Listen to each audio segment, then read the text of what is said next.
Bom dia! Estamos de volta com as nossas reflexões matinais, a Corsa da Manhã.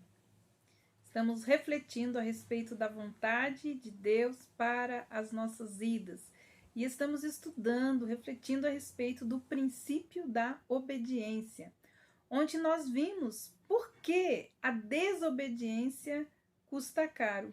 E hoje nós vamos refletir um pouco mais sobre esse assunto. Uma das coisas que nós precisamos entender, que nós precisamos obedecer aquilo que nós já sabemos que é a vontade de Deus para as nossas vidas. Muitas pessoas querem que Deus lhe dê algo novo para fazer. Fazem até um voto de fazer tudo aquilo que Deus mandar. Mas muitas delas não estão fazendo aquilo que elas já sabem que é a vontade de Deus. Mas quando Deus observa então a vida delas, vê que elas não estão fazendo aquelas coisas que anteriormente Ele tinha pedido que elas fizessem. Você acha que Deus dará tarefas novas a um servo que não lhe obedece às ordens anteriores? Deus, Ele nos deu os 10 mandamentos. Você obedece a eles? Jesus diz que você deve amar os seus inimigos. Você está fazendo isso? Jesus diz que a sua igreja deve fazer discípulos de todas as nações.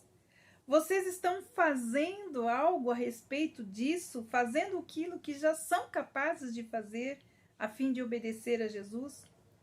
É através das Escrituras que Deus diz que você deve viver em unidade com seus irmãs e irmãos em Cristo. Você está fazendo isso? A palavra de Deus está recheada da vontade de Deus. Como tantas pessoas desejam fazer algo novo na obra de Deus, se aquilo que Deus quer que elas façam, elas ainda não estão fazendo. Deus, Ele sempre é o Deus das segundas chances.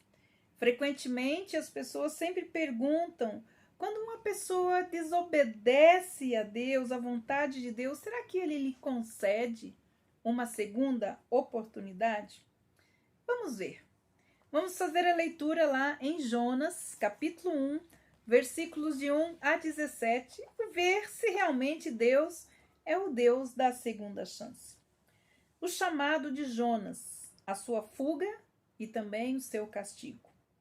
A palavra do Senhor veio a Jonas, o filho de Amitai, dizendo: levante-se, vá à grande cidade de Nínive e pegue contra ela, porque a sua maldade subiu até a minha presença. Jonas se levantou, mas para fugir da presença do Senhor para Tarsis. Desceu a Jope, encontrou um navio que ia para Tarsis, pagou a passagem, embarcou neste navio para ir com eles para Tarsis, para longe da presença do Senhor ou da vontade do Senhor.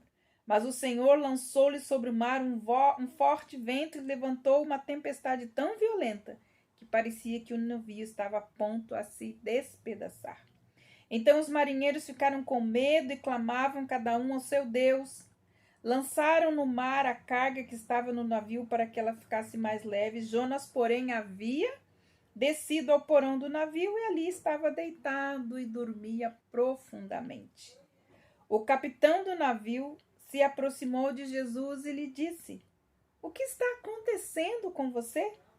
Agarrado no sono, levante-se, invoque o seu Deus, talvez assim este Deus se lembre de nós, para que não pereçamos.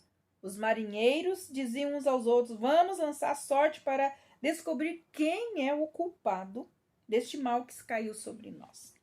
Lançaram sortes e a sorte caiu sobre Jonas, e então lhe disseram: agora nos diga, quem é o culpado por este mal que nos aconteceu? Qual é a tua ocupação? E aonde você vem? Qual a sua terra? E que povo você é?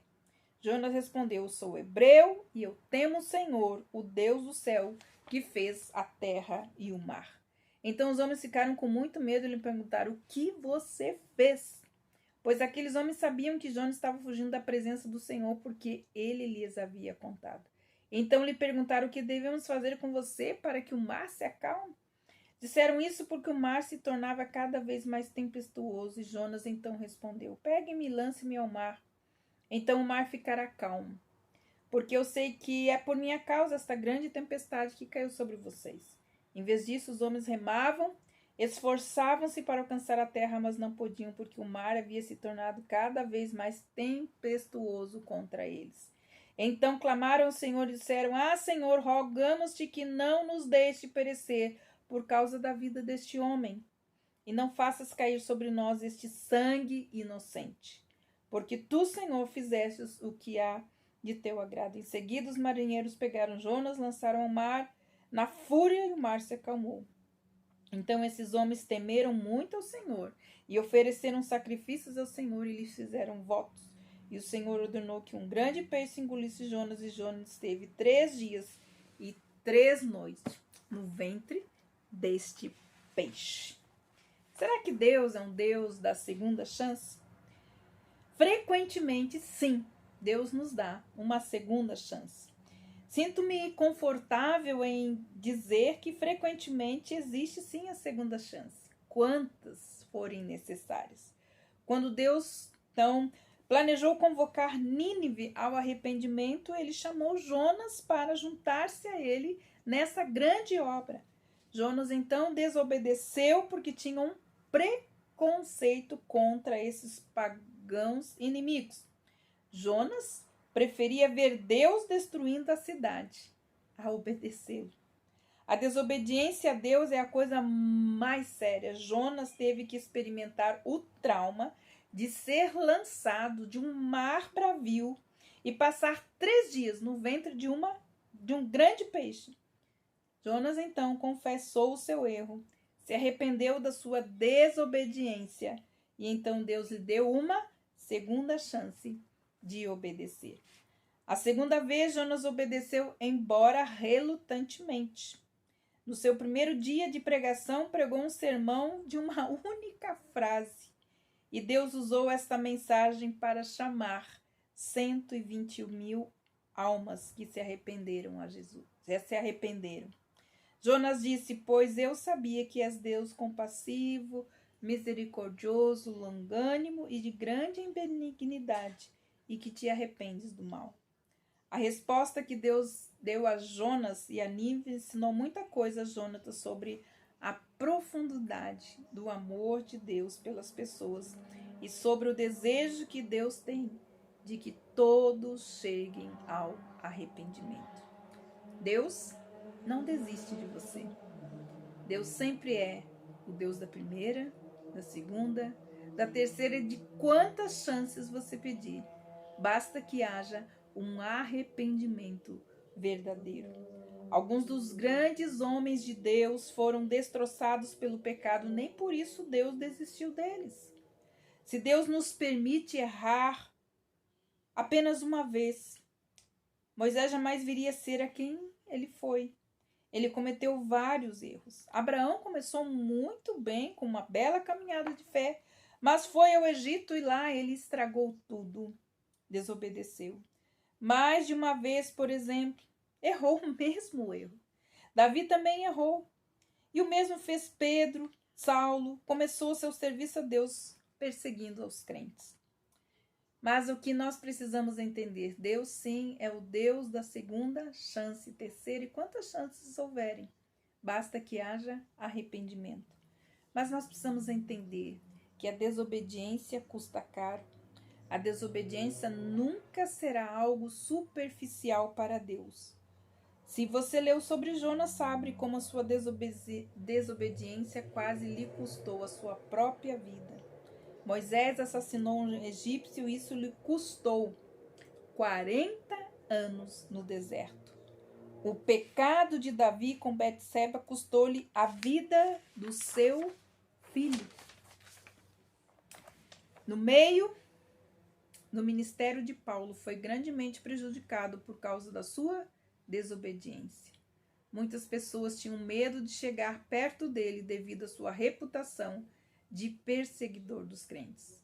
Deus sempre está interessado em desenvolver o nosso caráter. Às vezes ele nos permite prosseguir, mas nunca nos permite ir longe demais sem primeiro nos disciplinar para que voltemos. Deus pode até nos permitir tomar uma decisão errada, então o Espírito nos faz reconhecer que esta decisão não era da vontade de Deus. Ele nos traz de volta ao caminho certo. Ele esclarece o que quer de nós para nos corrigir e nos ensinar os seus caminhos. Até lança mão de muitas circunstâncias de nossa desobediência, a fim de que elas concorram para o nosso bem. Como nos diz Romanos 8, 28, e Deus fará com que todas as coisas que nos acontecem concorram para o nosso bem, segundo o propósito que Deus tem de conformar a nossa vida à imagem e à semelhança do seu Filho. Não esqueça, a desobediência sempre custa caro. Mas lembre-se, ao arrependimento, você sempre terá a chance que você precisa. Deus é o Deus da segunda chance. Que Deus abençoe você e até amanhã com as nossas reflexões matinais, a coça da manhã.